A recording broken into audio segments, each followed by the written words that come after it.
Well, the North American Indigenous Games are coming to a close. More than 5,000 athletes from across the continent have traveled to the Halifax area to compete, celebrating their wins and each other's culture. Tonight, the closing ceremonies will wrap up the event, and to tell us about some of the performances we've seen so far at the Games, we're joined by Brett Ruskin in Halifax. Good morning, Brett. What has been some of the highlights from this week?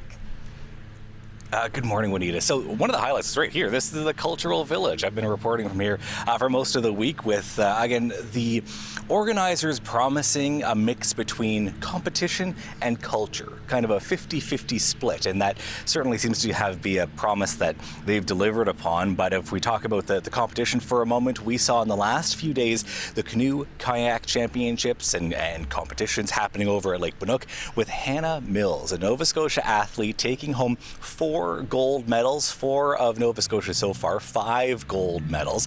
Here she is talking about the experience that she's had during these games. I'm feeling really happy with all my results and my races. It's been a great experience so far. I met a lot of awesome people, and it's just really nice to be on my home lake. There's a lot of other really good racers, so it's definitely been hard. None of it's been easy. And so speaking of medals, that was one athlete, but we take a look at the big picture. We have teams from all across North America. So American teams, Canadian teams, the highest ranked American team overall in the medal count, Wisconsin in 5th place, above them Ontario, and then Alberta, and then BC.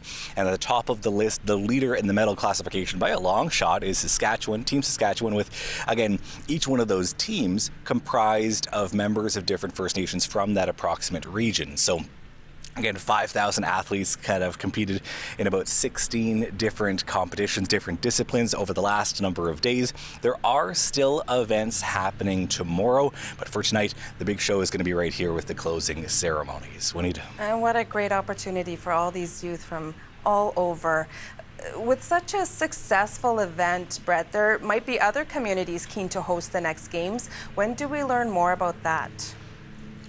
Yeah, so this week and still today has been all about 2023, but this evening things start to shift towards 2027. That is the next North American Indigenous Games date, and the host region, the host city of those games will be announced tonight, will be announced right here at the closing ceremony. So the bids that have been submitted from each one of the regions, first of all, next games are going to be earmarked to the West Coast, so you're going to have bids from Kamloops, Calgary, as well as Saskatoon. Those are the bids that the the North American Indigenous Games Board or Council is deciding between. So that's the big news for this evening, whoever the host city will be.